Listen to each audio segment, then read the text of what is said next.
మనం మానవ చరిత్ర గురించి మాట్లాడినప్పుడల్లా సాధారణంగా పిరమిడ్స్, టూల్స్ లేదా ఫైర్ ఇన్వెన్షన్ వంటి ఇన్సిడెంట్స్ మనకు గుర్తొస్తాయి. కానీ మనం రీసెర్చ్ ని కొంచెం వెనక్కి తీసుకెళ్తే మానవ నాగరికతకు ముందు కాలంలో మనకు మరో కథ కనిపిస్తుంది. అది ఒక జీవన సంఘర్షణ కథ. ఆ కథలో మానవుడు ప్రకృతితో మాత్రమే కాకుండా ఆ కాలంలో అడవిలో నిజమైన రాజులుగా ఉన్న వేటగాళ్లతో కూడా పోరాడాడు. మీలో చాలా మంది ఈ వేటగాళ్లు అంటే సింహము, పులి లేదా తోడేళ్లు అనుకుంటారేమో, కానీ కాదు. మనం మాట్లాడుతున్నది ఈ రోజుల్లో కేవలం కథల్లో లేదా మ్యూజియంలోని ఫాజిల్స్ విభాగంలో మాత్రమే కనిపించే ఆ వేటగాళ్ల గురించి. మీరు డైనోసార్ల గురించి ఆలోచిస్తున్నారనుకోండి, అయినా మీరు తప్పుగా ఆలోచిస్తున్నారు. ఈ రోజు మన కథ అంతరించిపోయిన డైనోసార్ గురించి కాదు. ఇది ఒక అలాంటి వేటగాడి కథ. అతను కేవలం లక్షల సంవత్సరాల క్రితం మానవుల్ని వెంబడించడమే కాకుండా ఈ రోజు కూడా జీవించి ఉన్నాడు. అవును, మీరు సరిగ్గానే విన్నారు. ఆ జీవి పేరు క్రొకోడైల్, అంటే ముసలి. మీరు జూలో లేదా డిస్కవరీ ఛానల్స్ లో చూసిన ముసలి, దాని సైజు క్రొకోడైల్ చరిత్రతో పోలిస్తే కేవలం ఒక ట్రైలర్ మాత్రమే. ఎందుకంటే మనం క్రొకోడైల్ సైజ్ చరిత్రను చూసినప్పుడు ఈ జీవి దాదాపు 25 మిలియన్ సంవత్సరాల నుండి భూమిపైన ఉనికిలో ఉందని తెలుస్తుంది. మనుషులు సరిగ్గా 2 కాళ్లపైన నడవడం కూడా ప్రారంభించని కాలంలో ఈ ముసళ్లు నీటి అడుగున దాక్కుని వేటాడుతున్నాయి. ఆ కాలంలో హోమో హబిలిస్, పారాంథ్రోపస్ వంటి పురాతన మానవ జాతులు జీవించాయి. అవి మోడర్న్ మానవుల పూర్వీకులు. కానీ వాళ్ళకి జీవితం అంత సులభం కాదు. నది ఒడ్డున నీళ్లు తాగడం లేదా విశ్రాంతి తీసుకోవడం వంటి ప్రతి చిన్న పని కూడా ఈ ముసళ్ల కారణంగా డూ ఆర్ డై సిచ్యువేషన్ గా మారేది. ఇవి క్రొకోడైల్స్ టార్బియానోసోని. వీటి ఫాజిల్స్ కెన్యాలోని లేక్ టర్కైనా సమీపంలో కనుక్కున్నారు. సైంటిస్టులు దీని పుర్రెను చూసినప్పుడు వాళ్ళ కళ్ళు వాళ్ళు నమ్మలేకపోయారు. ఈ జీవి అంత పెద్దది మరియు ప్రమాదకరమైంది. ఆ కాలంలో మానవులకు ఇదే అతిపెద్ద వేటగాడయ్యుండొచ్చు. ఈ ముసలి పొడవు 7.6 మీటర్లు, అంటే 25 అడుగులు. కానీ కొంతమంది ఎక్స్పర్ట్స్ అభిప్రాయం ప్రకారం ఇవి 8.2 మీటర్లు, అంటే 27 అడుగుల వరకు పెరిగి ఉండవచ్చు. అంటే ఇది ఒక నడిచే బయోలాజికల్ ట్యాంక్ అని చెప్పడం తప్పు కాదు. దీని బరువు కూడా 2 టన్నుల కంటే ఎక్కువగా ఉండేది, అంటే ఒక చిన్న ఏనుగు బరువుతో సమానం. ఇప్పుడు మీరే ఆలోచించండి, ఇంత పెద్ద జీవి నీటిలో దాక్కుని ఉంటే ఏ మానవుడైనా దాని బారి నుండి తప్పించుకోగలడా? అయితే ఇక్కడ భయం దాని సైజు వల్ల మాత్రమే కాదు. క్రొకోడైల్స్ అనేది స్వచ్ఛమైన బలం యొక్క మరో పేరు. ఈ రోజు ఉప్పు నీటి ముసళ్లను చాలా శక్తివంతమైనదిగా భావిస్తారు. ఎందుకంటే వాటి కాటు శక్తి సుమారు 3700 PSI. అది ఒక గేదె ఎముకను కూడా సులభంగా విరగ్గొట్టగలదు. కానీ సైంటిస్టుల అభిప్రాయం ప్రకారం క్రొకోడైల్స్ యొక్క కాటు శక్తి ఇంతకంటే ఎక్కువగా ఉండేది.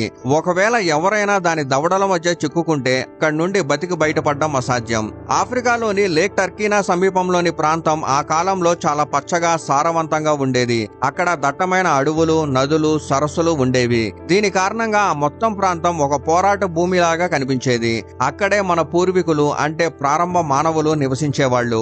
వాళ్ళు నీళ్లు తాగడానికి లేదా స్నానం చేయడానికి నది లేదా సరస్సు దగ్గరికి వెళ్ళినప్పుడల్లా క్రొకోడైల్స్ సైలెంట్ గా దాక్కుని దాడి చేసే మోడ్ లోకి వెళ్లేది. అది నీటిలో పూర్తిగా దాక్కునేది. కేవలం దాని కళ్ళు మరియు ముక్కు మాత్రమే నీటి సర్ఫేస్ పైన కనిపించేవి. ఏదైనా ఆహారం దాని దగ్గరికి వచ్చిన వెంటనే అది గాలి వేగంతో దాడి చేసి దాన్ని పట్టుకునేది. ఈ ముసలి దంతాలు పొడవైనవి, పదునైనవి మరియు చాలా బలమైనవి. కానీ సైంటిస్టులకు మానవ ఎముకల పైన దాని కాటు గుర్తులు కనిపించలేదు. అంటే ఈ ముసలి తన ఆహారాన్ని మొత్తం మింగేసేది. కానీ ఈ కథ ఇక్కడతో అయిపోలేదు. క్రొకోడైల్స్ టార్బియానోసోని నెమ్మదిగా అంతరించిపోతున్నప్పుడు మరో కొత్త మరియు ప్రమాదకరమైన వేటగాడు బయటపడ్డాడు. క్రొకోడైల్స్ ఆంథ్రోపోఫాగస్. దీని పేరు అర్థమే నరమాంస భక్షక ముసలి. ఇవి కూడా 7.5 మీటర్ల పొడవు, సుమారు 2 టన్నుల బరువు కలిగి ఉండేవి. సైంటిస్టులకు ఈ ముసళ్ల కాటు గుర్తులు మానవ ఎముకలపైన కనిపించాయి. పురాతన మానవులైన జింజియానియాథ్రోపస్ యొక్క కాలి ఎముకలపైన ఈ ముసళ్ల దంతాలు గుర్తులు ఉన్నాయి. ఇది ఈ ముసళ్లు చురుకుగా మానవుల్ని వేటాడేవని కన్ఫర్మ్ చేస్తుంది. లేక్ టర్కానాలో ఈ 2 జాతులు మాత్రమే కాదు, యూథోడాన్ మరియు పురాతన నైలు ముసలి వంటి ఇతర ప్రమాదకరమైన ముసలి జాతులు కూడా నివసించేవి. అంటే మన పూర్వీకులు అడవిలో జీవించడం కేవలం ఒక సాహసం కాదు, రోజువారీ యుద్ధం. నీళ్లు తాగడానికి ముందు వాళ్ళ చుట్టూ జాగ్రత్తగా చూసుకోవాల్సి వచ్చేది. అలల్లో ఏదైనా చిన్న కదలిక ఉందా, దూరం నుండి ఏదైనా కళ్ళు తమను చూస్తున్నాయా అని. ఈ చిన్న చిన్న సిగ్నల్స్ జీవన్మరణాల మధ్య డిఫరెన్స్ ని నిర్ణయించేవి. ఇక్కడ నుండే మానవుల్లో జీవన రేషనాలిటీ నెమ్మదిగా అభివృద్ధి చెందడం ప్రారంభమైంది. ఈ ప్రమాదాలను ఎదుర్కోవడానికి మన పూర్వీకులు కొన్ని స్ట్రాటజీస్ ను రూపొందించడం ప్రారంభించారు. వాళ్ళు నది ఒడ్డున పదునైన కర్రలను గుచ్చడం మొదలుపెట్టారు. దీని ద్వారా ముసళ్ల వంటి జంతువులు దగ్గరికి రాకుండా ఉంటాయి. చాలా సార్లు వాళ్ళు గుంపులుగా నీళ్లు నింపడానికి వెళ్లేవాళ్ళు. ఒక వ్యక్తి నీళ్లు నింపుతుంటే మిగిలిన వాళ్ళు చుట్టూ జాగ్రత్తగా గమనించేవాళ్ళు. ముసళ్ళు భూమిపైకి రావడం ప్రారంభించినప్పుడు మానవులు వాటి కదలిక శాంపిల్స్ ని గమనించడం మొదలుపెట్టారు. అవి ఎలా వస్తాయి, ఎక్కడి నుండి వస్తాయి, ఎప్పుడు ఎక్కువగా చురుకుగా ఉంటాయి అని. నెమ్మదిగా మానవులు నీటి సర్ఫేస్ పైన చిన్న చిన్న బుడగలు లేదా చిన్న చిన్న అలలు కనిపిస్తే ప్రమాదం దగ్గరలో ఉందని అర్థం చేసుకున్నారు. వాళ్ళు నీటి దగ్గర చిన్న చిన్న వార్నింగ్ సిస్టమ్స్ ను ఏర్పాటు చేశారు. ఎగ్జాంపుల్ కు రాళ్లు లేదా ఎముకలతో తయారు చేసిన శబ్దం వచ్చే సాధనాలు. అవి పడిపోతే లేదా కదిలితే దగ్గరలో ఏదైనా వేటగాడు ఉందని మిగిలిన వాళ్ళు అర్థం చేసుకునేవాళ్ళు. ఇక్కడ నుండే మానవులకి వాళ్ళ నిజమైన బలం, టీం వర్క్, ఇన్ఫర్మేషన్ ఎక్స్చేంజ్, ఇంకా గమనించే శక్తిలో ఉందని తెలిసింది. శారీరక బలంలో మానవుడు ముసలి ముందు పెద్దగా ఏమీ కాదు, కానీ బ్రెయిన్ మరియు ప్లానింగ్ మానవుల్ని ఈ రోజు మనమున్న లెవెల్ కి తీసుకొచ్చాయి.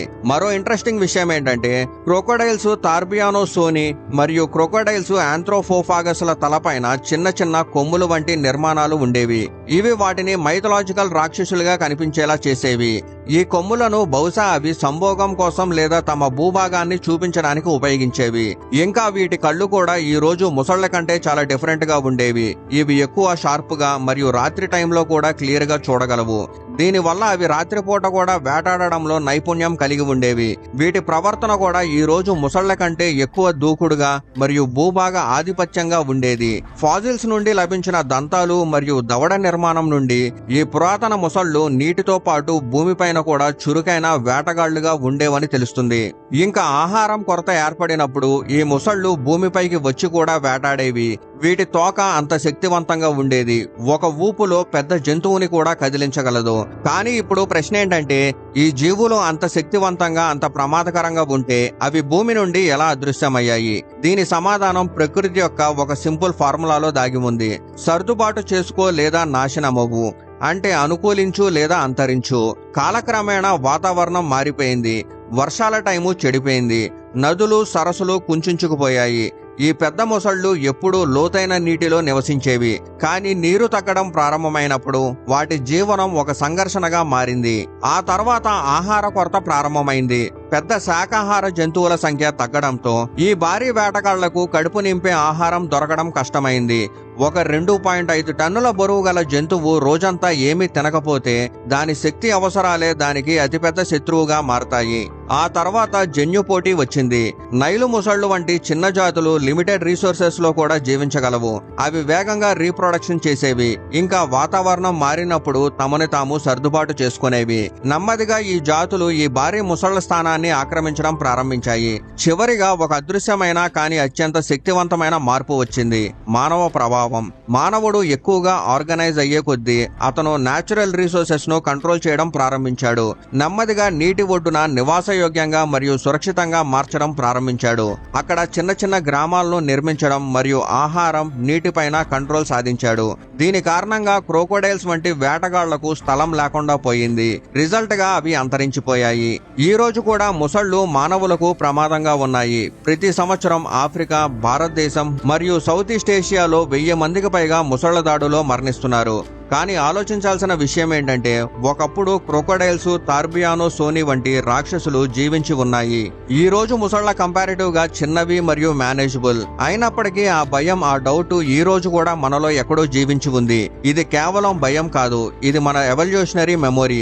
బహుశా అందుకే ఈ రోజు కూడా మనం నీటి ఒడ్డున సహజంగా జాగ్రత్తగా ఉంటాము.